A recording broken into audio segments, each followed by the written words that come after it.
Bien, el ejercicio 40 nos dice que comparemos los resultados de las cuestiones 37 y 38 y que digamos qué conclusión podemos sacar en relación al comportamiento cuántico, al comportamiento ondulatorio de la pelota de béisbol.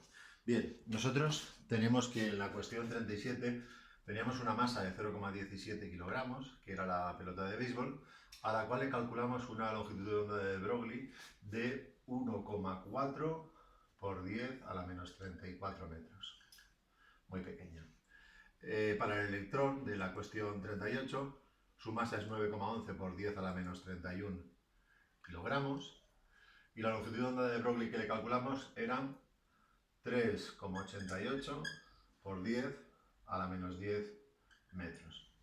Bien, como veis, las dos longitudes de onda son extraordinariamente pequeñas, pero sucede que la de la pelota de béisbol es mucho más pequeña, si os fijáis, que no la del electrón. Además, unidle que la pelota de béisbol es un objeto macroscópico, mientras que el electrón en realidad es una partícula subatómica. Lo cual quiere decir que si tomamos esta longitud de onda de Broglie como una cierta onda de probabilidad, como la posibilidad de existir en diferentes puntos del espacio, claro, el comportamiento cuántico, el comportamiento ondulatorio del electrón, siendo una partícula muy pequeña, que se moviese a saltitos de 10 a la menos 10 metros, pues ese comportamiento ondulatorio podría ser percibido. Y sin embargo, pensar en un objeto macroscópico como una pelota de béisbol, que se moviera a saltitos de 1,4 por 10 a la menos 34 metros, nosotros no podríamos percibirlo. Por tanto, el comportamiento ondulatorio de la pelota de béisbol es totalmente imperceptible. No es que no podamos aplicar una ecuación de onda de Broglie a la pelota de béisbol, al movimiento de la pelota de béisbol, pero la verdad es que aunque la apliquemos, pues ese comportamiento cuántico ondulatorio se pierde para un objeto macroscópico.